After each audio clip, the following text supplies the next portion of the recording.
दोस्तों, आज के इस संसार में कुछ लोगों के पास थोड़ी सी विद्या एवं पैसा आ जाने पर वे उस पर बहुत घमंड और अहंकार करने लगते हैं। जिस दिन से उनके अंदर घमंड और अहंकार आ जाता है उसी दिन से उनका पतन चालू हो जाता है। आइए इस कहानी के माध्यम से जानते हैं। एक समय की बात है, एक नौजवान तीरंदाज बहुत सारी प्रतियोगिताओं को जीतने के बाद अपने आप को बहुत बड़ा धनुधर समझने लगा था। वो दूर दूर प्रतियोगिताओं में जाता और लोगों को चुनौती देकर उन्हें हरा देता और फिर उनका मजाक उड़ाता। एक बार उसने एक प्रसिद्ध जिन मास्टर को चुनौती देने का फैसला लिया और सुबह सुबह पहाड़ों पर स्थित जिन मास्टर के मठ पर जा पहुंचा। तब उस युवक ने बोला, मास्टर, मैं आपको तीरंदाजी मुकाबले के लिए चुनौती देता हूं। मास्टर ने देखा उस युवक के अंदर बहुत अहंकार भरा था और उन्होंने उस युवक की चुनौती को स्वीकार कर लिया।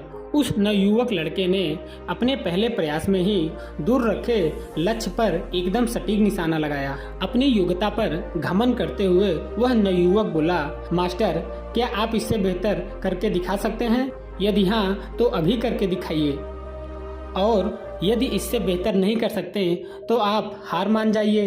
तब मास्टर उस नवयुवक लड़के से बोले, मेरे पीछे चलो। और चलते चलते मास्टर एक खतरनाक खाई के पास पहुँचे। नवयुवक यह सब देखकर कुछ घबराया और बोला, मास्टर जी, ये आप मुझे कहाँ लेकर आए हैं?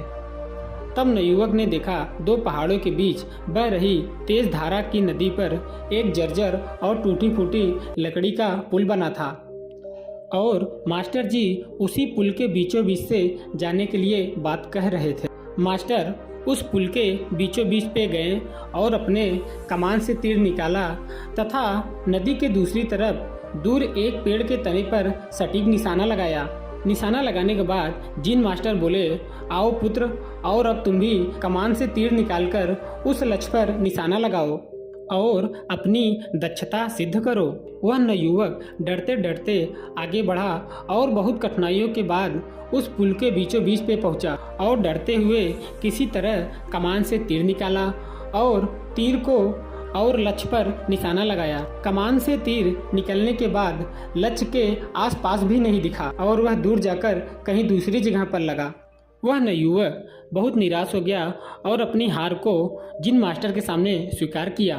तब मास्टर बोले, पुत्र, तुमने तीर और धनुष पर तो नियंत्रण प्राप्त कर लिया, पर तुम्हारा उस मन पर अभी भी नियंत्रण नहीं है जो कि किसी भी कठिन से कठिन परिस्थिति में लक्ष्य को भेदने के लिए आवश्यक है। पुत्र, मेरे इस बात को हमेशा याद रखना कि जब तक किसी भी मनुष्य के अंदर सीखने की जिज्ञासा है तब तक उसके ज्ञान में वृद्धि होती है, लेकिन जब उसके अंदर सर्वश्रेष्ठ और महान होने का अहंकार आ जाता है उसी दिन से उसका पतन प्रारंभ हो जाता है। वह नवयुवक मास्टर की बात को समझ चुका था और उसे अब यह एहसास हो गया था कि उसका धनुधर विद्या का ज्ञान बस कुछ अनुकूल परिस्थितियों में ही कारगर है और उसे अभी धनुधर विद्या में बहुत कुछ सीखने के लिए बाकी है। उसने अपने अहंकार के लिए जिन मास्टर से क्षमा मांगी और हमेशा एक शिष्य की तरह सीखने और अहंकार न करने की कसम खाई।